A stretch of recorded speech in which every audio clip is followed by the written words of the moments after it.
Welcome back नाज़रीन। ख़बरनी update जो सिलसिलो जारी है। ख़बर शामिल कंदा हलूं त PTI जे दरख़्वास्तुनि ते मुस्लिम लीग नून ऐं पीपल्स पार्टी ख़िलाफ़ फॉरेन फंडिंग केस जे तैयारियुनि ते ग़ौर करण जा इम्कान आहिनि। इलेक्शन कमीशन स्क्रूटनी कंपनी जो इजलास अॼु तलब करे वरितो आहे। ज़रियनि जो चवणु आहे त मुस्लिम लीग नून ऐं पीपल्स पार्टी ख़िलाफ़ PTI जे फॉरेन फंडिंग बाबति दरख़्वास्तुनि ते ग़ौर वीचार कयो वेंदो।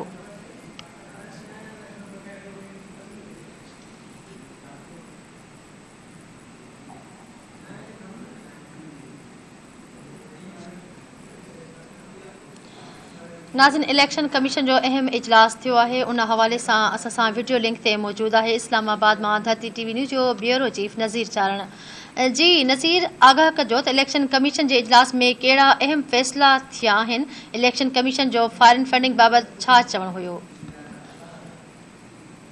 जी बिल्कुल, इन वक्त भी इलेक्शन कमीशन जो अहम इजलास चीफ इलेक्शन कमिश्नर के सदारत हेठ जारी है।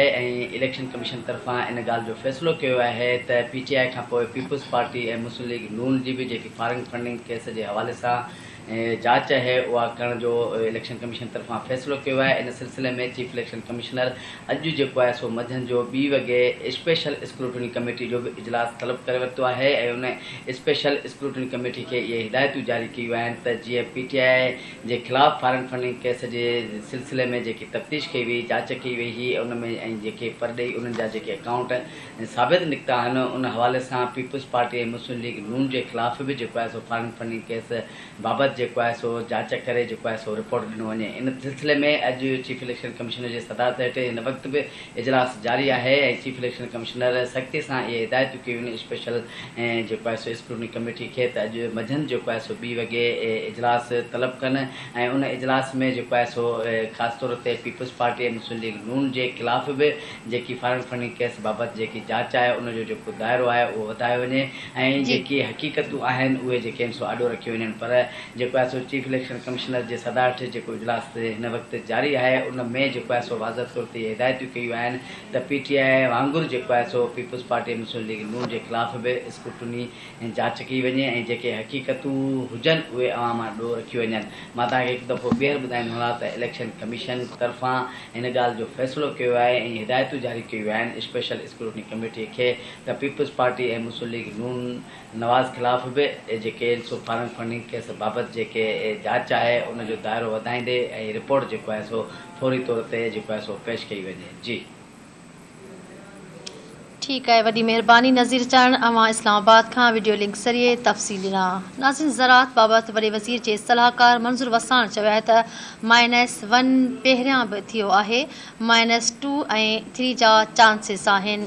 कराची में मीडिया सां ॻाल्हाईंदे मंज़ूर वसाण चयो आहे त मुल्क में घणो कुझु थियण वारो आहे, अञा ॿिया बि अहम फ़ैसिला थियणा आहिनि। सूबाई सलाहकार चयो आहे त थी सघे थो त माइनस में ज़ोर घणो ॾिनो वेंदो आहे ऐं ॾिनो वञे आम चूंडियूं 2023 में ई थींदियूं। हुन चयो त जीअं इमरान ख़ान खे आंदो वियो हुयो तीअं ई हू वापसि पंहिंजी जाइ ते वेंदो।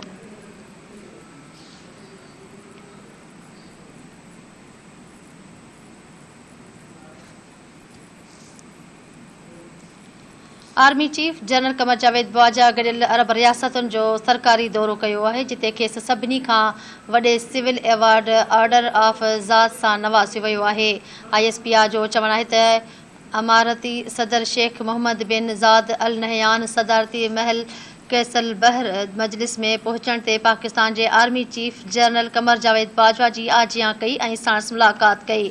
ISPR मूजिब मुलाक़ात में दिफ़ा के शोबन में बितरफ़े गडियल सहकार, इलाक़े के ताज़ी सूरत हाल, आलमी मसलन ऐं गडियल गणती के अग भराई ते ख़्यालन की ॾे वठ कई वई आहे। मुलाक़ात विच ओभर में इलाक़ाई सलामती की सूरत हाल ते भी ॻाल्हियूं कई वयूं आहिनि। गडियल अरब रियासतुनि के सदर मोहम्मद बिन ज़ाद Pakistani army chief general Qamar Javed Bajwa के ऑर्डर ऑफ ज़ात एवार्ड सां नवाज़ियो वियो आहे। ISPR ॿुधायो आहे त 26 जून 2022 ते सऊदी वली अहद भी आर्मी चीफ के मेडल ऑफ एक्सीलेंस सां नवाज़ियो हुयो। 9 जनवरी 2021 ते बहरीन वली अहद आर्मी चीफ के बहरीनी order of first class award सां नवाज़ियो हुयो। ISPR मूजिब 5 अक्टूबर 2019 ते उर्दन army chief general Qamar Javed Bajwa के order of military merit award सां नवाज़ियो हुयो। आर्मी चीफ के 27 दिसंबर 2018 ते रूस पारां तारीफ़ी ख़त मोकिलियो वियो हुयो, जॾहिं त 20 जून 2017 ते तुर्कीअ जे लीजन ऑफ मेरिट एवार्ड सां पिणु नवाज़ियो वियो हो।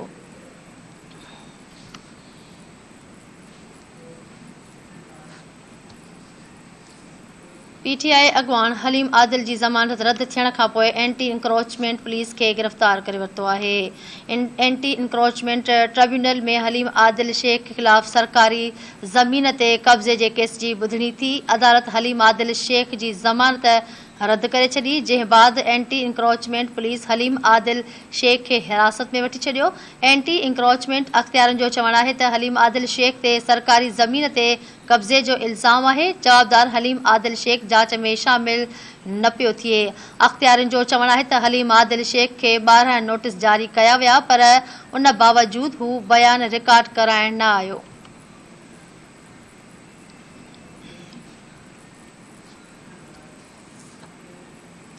पखो में अॻूणो PPMPA ग़ुलाम मजद असरान कराची जे निजी इस्पताल में दिलि बीहण जे सबबु फ़ौत थी वियो। पाकिस्तान पीपल्स पार्टी तालको कंबर जो अॻूणो MPA मोहतरम ग़ुलाम मजद असरान दिलि जे बीमारीअ सबबु 84 वरहनि जी उमिरि में लाॾाणो करे वियो। संदसि जनाज़ा जी निमाज़ ऐं तदफ़ीन आबाणे ॻोठ ख़ैरपुर जूसो में अदा कई वेंदी। पीपल्स पार्टी तालके कंबर पारां 3 ॾींहनि जे सोग जो ऐलान कयो वियो आहे।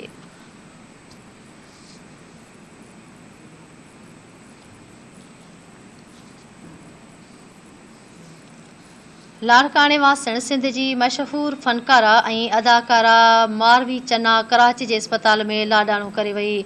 मारवी चन्ना खे गर्दन जी तकलीफ़ सबबु कराची जे ज़ियाउद्दीन इस्पताल में दाख़िल कयो वियो हुयो, जिते हू इलाज दौरान फ़ौत थी वई आहे। वारसनि मूजिबि मारवी चन्ना केतिरे ई अरसे खां गर्दन जे मर्ज़ में मुब्तला हुई।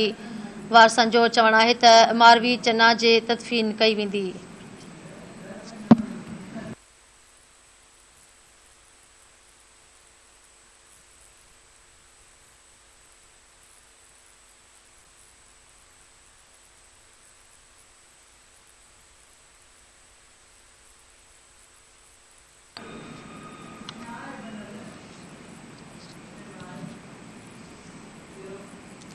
ख़ैरपुर वेझो बरसातुनि सबबु घर जी छित किरण सबबु हिकु नीगर 2 औरतूं फ़ौत थी वयूं, 2 ॼणा ज़ख़्मी थी पिया आहिनि। लुकमान में गाज़ी चौक वटि घर जी छित किरण सबबु मासूम नीगर उस्मान मसामात सलमा ऐं मसामात फरीदा कुंभर फ़ौत थी विया, जॾहिं त आयान ऐं शुमाला ज़ख़्मी थी पिया। वाक़े बाद फ़ौतिन जा लाश ऐं ज़ख़्मियुनि खे इस्पताल मुंतक़िल कयो वियो। वारसनि मूजिबि बरसातुनि दौरान घर जी छित किरण जे नतीजे में वाक़ियो पेश आयो आहे। फ़ौतिन जा मड़ घर पहुचण ते कोहराम अची वियो।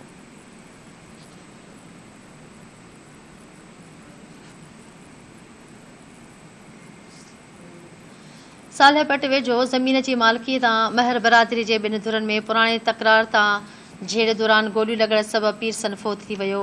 ॻोठ वहंजको वारे इलाइक़े में ज़मीन जी मालिकीअ तां महर बरादरी जे 2 धुरनि में पुराणे तकरार तां झेड़े दौरान गोलियूं लॻण सबबु पीरसन कासिम महर मारिजी वियो। इतलाह ते पुलिस वाक़े वारे हंध ते पहुची लाश तहवील में वठी ज़रूरी कार्रवाई लाइ इस्पताल मुंतक़िल करे छॾियो। पुलिस जो चवणु आहे त महर बरादरीअ जे 2 धुरनि में पुराणो तकरार हलंदड़ हुयो, जंहिं जे झेड़े दौरान गोलियूं लॻण सबबु पीरसन कासिम महर क़त्ल थी वियो आहे। पुलिस मूजिबि वाक़े में मुलविस हिकु जाबदार खे गिरफ़्तार कयो वियो आहे। ॿियनि खे बि जल्द गिरफ़्तार कयो वेंदो।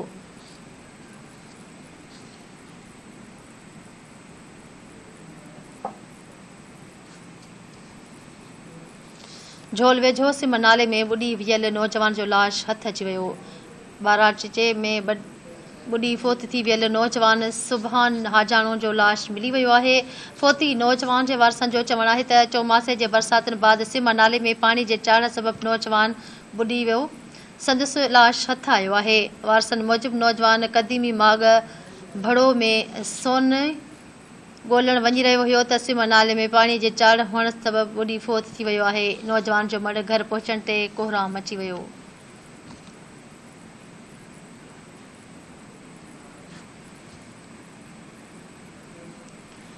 ॿिए पासे कश्मीर वेझो पेर तिरकड़ सबब 8 वरियनि जो मासूम नीगर तलाउ में बुॾी फोत थी वियो आहे। नाइच ॻोठ वासी नीगर नाज़िम नाइच पेर तिरकण जे करे तलाउ में बुॾी फोत थी वियो।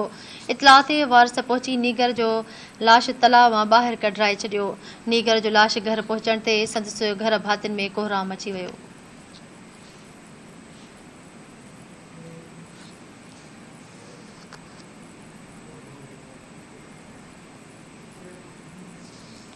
बदीन वेझो मुबैना पुलिस तशद्दुद बाद नौजवान सिम नाले में टपो ॾींदड़ नौजवान जो लाश हथ न अची सघियो आहे। शादी लार्जी में मुबैना पुलिस तशद्दुद बाद पोरहत उस्मान मल्हा LOBD सिम नाले में टपो ॾिनो हुयो, जॾहिं त 14 कलाक गुज़री वञण बावजूद लाश न मिली सघियो आहे। वारसनि मूजिबि ज़िले इंतिज़ामिया जी नाअहलीअ जे करे सरकारी टोबा न घुराया विया आहिनि। हुननि आला अख़्तियारनि खे अपील कई आहे त लाश जी ॻोल्हा में मदद कई वञे।